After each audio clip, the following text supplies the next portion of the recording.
Great to have you along for the ride. Thanks a lot for stopping by. Glad to have this young lady back. She is an author and has done a great job of writing books about Elvis, the Colonel. It is Alanna Nash. Alanna, how are you? Good to see you again. Oh, Joe, so nice to be back with you. Thank you. Go to colonelparker.net to go in and grab the book. Give me the full book title again, if you don't mind, Alanna.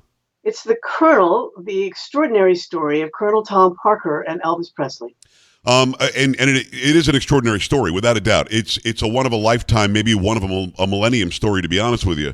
I watched the movie. Last time we spoke, I had not seen it yet. I was skeptical going in. I don't think that Austin Butler looks like Elvis at all. Although physically, I guess I can see it. But I'm such a geek that I even know that Elvis's arms are back more, his shoulders are back more. There's just little differences that I would know that maybe the normal person wouldn't. But my overview after 2 hours and 40 minutes was that it was too short. To be honest, I think there was a lot that we didn't get in that movie. Do you agree? Yes, particularly when Elvis comes out of the army, and then we zoom to the movies of the late 60s. And we literally zoomed. It was like a sequence of just, and then we were done. Right. I get why you probably don't focus on Anne Margaret, but Anne Margaret Yes. was a major figure in Elvis's life. Major. But you really can't do that if you want Priscilla and I think his family to be on board. Right. So I get that. Here's what I took away, and you're the biographer of the Colonel. So I want to tell you what I thought about the Colonel in this movie. I thought Tom Hanks did a really bad job, and here's why I think that. He made the Colonel monochromatic. He was one facial expression, one attitude. There was no nuance whatsoever. I didn't walk away knowing at all who Colonel Tom Parker was, although they made him the star of the movie. Does that make sense? Absolutely. I honestly was pretty horrified by his portrayal of the Colonel. Okay. But, I knew the Colonel. I had 3 meetings with him, and I studied him very closely for 6 years during the writing of this book. But I thought it was unfair to the Colonel, and I'm not an apologist for Colonel Parker. But first of all, the accent was really off-putting. The Colonel spoke nothing like that. True. I did an interview with Baz Luhrmann, the director of this film, who said that he used that accent to accentuate the otherness of Colonel Parker. But, it kind of waxes and wanes all through. It's not even consistent. Yes. I was horrified, honestly. Well, Alanna, I'm on your side here because the otherness of Colonel Parker wasn't the accent. The otherness was that he was in constant promotion mode. He was in constant, I've got to get my boy out there mode. And again, I'm not an apologist for him either. 50% is disgusting. The fact that he was an illegal alien, that's why they couldn't travel elsewhere is gross. I think that the world would have seen even a bigger star, if you can believe it, had he been able to go and sing in front of 50,000 in Japan or 100,000 at Wembley or whatever. So I'm not an apologist either. I think the guy took advantage of Elvis, but again, without the Colonel, we don't have Elvis. But the relationship that I saw, I think was probably most prevalent, and I think it was the interview that Elvis did before the Astrodome in Houston in 71 or 72. And you could see the back and forth between them. The Colonel was off to the side like a big old cowboy from West Virginia with his hat on and his cigar. And Elvis is like, can I do some more? And he's like, I don't know, boy. What do you want to do? I mean, there was a different relationship than I think we got from the movie. The movie made him to be the devil incarnate, I think. It did. And I didn't like that. Yes. I didn't like that either because he wasn't like that.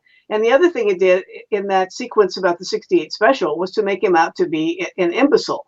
Yes. And he was not an imbecile wearing a ridiculous Christmas sweater like that and pretending that they have him pretending that he didn't know there was only going to be one Christmas song in the special. He knew full well going into that there was only one Christmas song. So they just made him look inept. So you have 2 versions of the Colonel, either evil or inept. So it's kind of Sidney Greenstreet or cartoonish. colonelparker.net is the website. It is Alanna Nash. And Alanna, we're talking about the movie Elvis because my family and I finally saw it.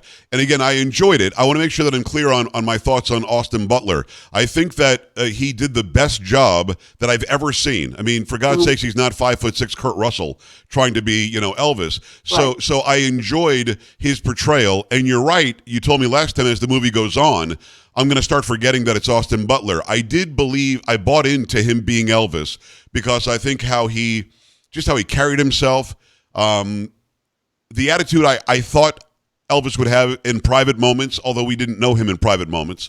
I felt good about it. And oddly, as Elvis got older in the movie, I think they made him look more like him because I think you could hide him from the hair and more makeup and a little bit more weight and whatever else. So I bought into it more. I thought he did a good job in the Las Vegas sequences, and the moves were pretty close. Again, I can tell the difference, but they were very close. You know what I didn't like is why Baz Luhrmann thought that he had to take some of the liberties that he did. Like when Elvis is in the audience kissing the fans, he was singing Love Me Tender in real life. In the movie, he's singing something different. I don't know why. If you're looking for trouble, singing that song, Defying the Police. Elvis didn't do that song to the 60s. That's right. And the Defying the Police was in the 50s. So do you have any thoughts on why he felt these extraordinary moments were extraordinary enough without changing anything? So why change them? I guess he was just stuck with having to telescope a lot of important events into a short period of time. There is a 4-hour version that he cut originally, and we may see that later on. And you and I want to see that, by the way. Yes, we do, because I do agree with you. Those 2 hours and 39 minutes really zip by. Yeah. But yes, it really bothers a lot of fans that we have the timeline is wrong and songs appear, as you said, during events that he hadn't even recorded those songs yet. How true to life do you think, and it's Alanna Nash, go and get her book, ColonelParker.net. How close to true to life do you think Vernon was? I, in this day and age, and my older self, believe that Vernon was made the business manager just to get them to sign, and Vernon was a horrible business manager. And I think that's how he was portrayed in the movie. You agree? Yes. I'm glad you asked me about Vernon. No one ever really talks about Vernon's portrayal. I thought they cleaned Vernon up for this film, and perhaps for Lisa Marie's benefit and his legacy. He really was kind of a scummy character, to tell you the truth. Right. And always on the take from the Colonel. So, yes, indeed, a business manager, because he was in cahoots with the Colonel and went along with money under the table and percentages for Elvis that really were unfair to him. All the Colonel's deals, whether it was with the record company or with the movie studios or Vegas, always benefited the Colonel more than they benefited Elvis. Yes. And, if Vernon had been a real business manager, he wouldn't have allowed that. Do you feel like Vernon, well, I'll put it this way. We watch young sports stars all of a sudden go from poverty to $30 million a year, and they don't know how to handle it, and they squander it. Do you feel as though Vernon should have been the go-between to stop Elvis from going from nothing in the little shotgun shack to having the world at his fingertips, and maybe pulled it back some? Because I know in real life there was a time. I think I read this in the book that the Wests wrote that was attacking Elvis. What happened? I believe that they were broke, and Vernon said to Elvis, we're $1 million or $2 million, in the red here. And Elvis said, "Don't worry about it, Daddy. I'll make it back in 6 months. Go do a bunch of concerts." Shouldn't Elvis have been the go-between to make sure the money was there and not kill his son by sending him out doing 7 and 8 shows a week? Vernon, yes. Well, the thing that's important to remember is that the Colonel liked it that these were people who were not educated in the ways of show business. And one of the reasons that he kept Elvis isolated from other stars and from people in show business in general is so he wouldn't know, A, how big a star he was, and B, how things really worked. I mean, the Colonel's percentage was way beyond industry standards. And by putting Vernon in there as the business manager, he just... that he couldn't have dreamed of anything better, because Vernon was as ignorant about such things. I mean, Elvis was an artist, and an artist doesn't care about the money generally, but a business manager should. But Vernon was uneducated about such things. Nothing in his background had prepared for any of that family for what came, of course. How could it for anyone? But still, Vernon wasn't going to go outside of the Colonel to get advice. And that's part of the tragedy of this whole story. It's Alanna Nash. Go and get her book. Go to ColonelParker.net, ColonelParker.net. And we're just talking about the Elvis movie, which is still extremely popular right now. What bothers me, and I mentioned this last time we spoke, Alanna, is that the newer generations will now think that story is the true story. Right. And it's really not. I mean, it kind of is, but it's not. I mean, there's no mention that Priscilla's 14 and he's 22 or whatever. Right. There's this whole 68 special thing really bothers me, because I watched some sort of a video that's on YouTube with Bender. And it's true that Colonel kept calling him Bindle, which he does in the movie, which is kind of interesting. His name was Binder, or it still is.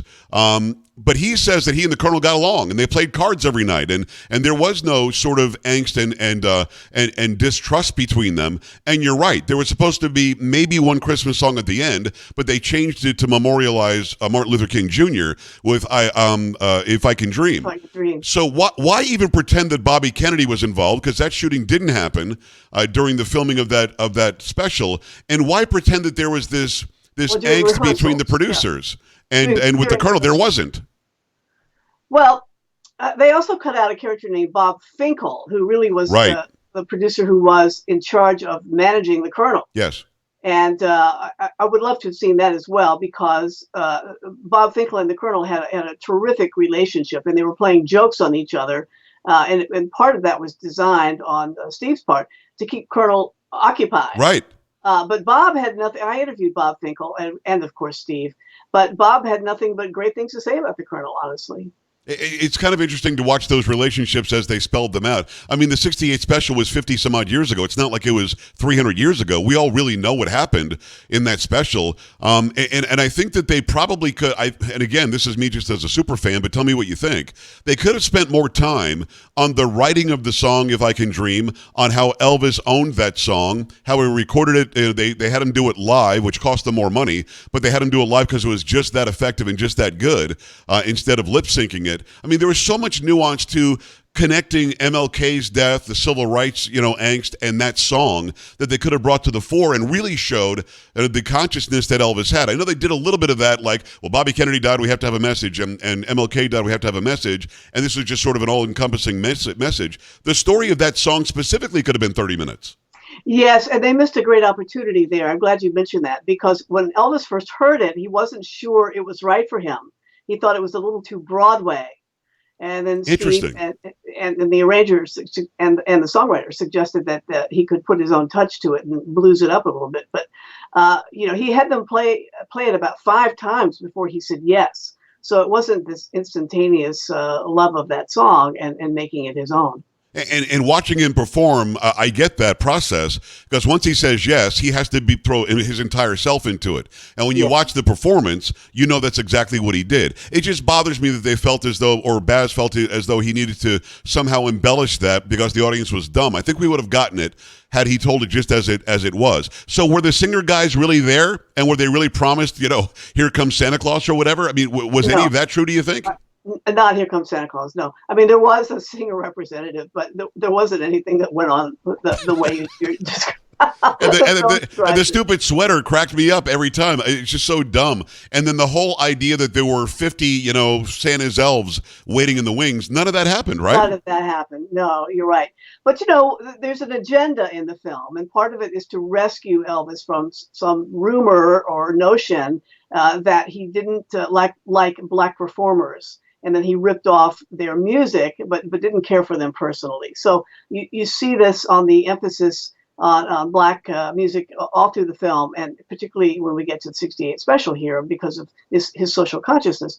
What bothered me about, of course, I loved all that black influenced music. Of course. In the front of the film, but you never see Elvis's white influences. So again, this is part of the estate, and certainly Luhrmann in rescuing Elvis from that misconception. In fact, the white influences, which were traditional country western, they're almost ignored. In fact, Hank Snow was made out to be a bad guy. That's right. And he wasn't. Hank Snow not only loved Elvis, he was one of his first managers. So why make it like Hank Snow hated him and didn't want him to open, and I want this kid off my show, when that really wasn't the deal? Hank Snow bought in early, didn't he? He did, but he was upset that Elvis was upstaging him and closing the shows instead of Hank.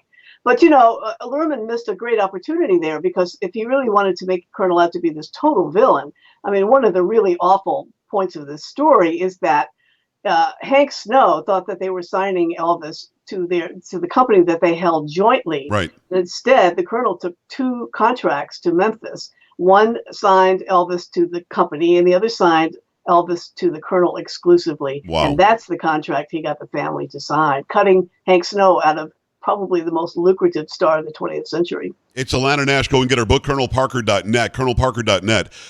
One last quick one here. Elvis did not steal anybody's music. And the reason I say that is because Little Richard in fact, came around and said he hated that he did Tutti Frutti, but then he loved it because it shined a light on Little Richard. Now people could hear his music. People would not probably have known about Hound Dog and the original people who wrote it and performed it had it not been for Elvis. B.B. King, rightfully so, said, once music is done, it's out there for anybody to take from or add to. And again, without Elvis's influence, that music would not ever have come to the fore. We might still today be having radio stations that had black artists and radio stations that had white artists. He completely crossed that gap, and without him, my favorite saxophone players probably aren't John Coltrane and Cannonball Adderley and Charlie Parker down the list. They just happen to be black guys that I might not have, as a white guy in America, even been aware of. I mean, that really was his impact. I think Baz tries too hard to pretend like B.B. King and Elvis were friends, which they really weren't. On that level. Right. No. So why do that when the real story is so true already and tells the story? I guess it's just part of storytelling or his shorthand, but I agree with you. It was very troublesome for me as a viewer and as someone who genuinely likes the film, but had a lot of trouble with the very points that you have brought up. But Elvis was indeed a true bridge between black and white cultures, particularly at that time in American history. So, we're forgetting the full picture of this, I think, and that the film doesn't show us the full picture. A needed true bridge. I agree with you. Without that, again, I'm not exposed to this incredible music that I love so much. It's Alanna Nash. Get her book, ColonelParker.net. Alanna, I could talk to you for 3 hours. I would, at the end of this interview, and let's do this again because I love having you on, I suggest to anybody who is even a small Elvis fan, or maybe if you're not aware of Elvis, go see it. But then afterwards, go and fact check it. Does that make sense? Absolutely. I agree. Thank you. So you would suggest they go see it too, yes?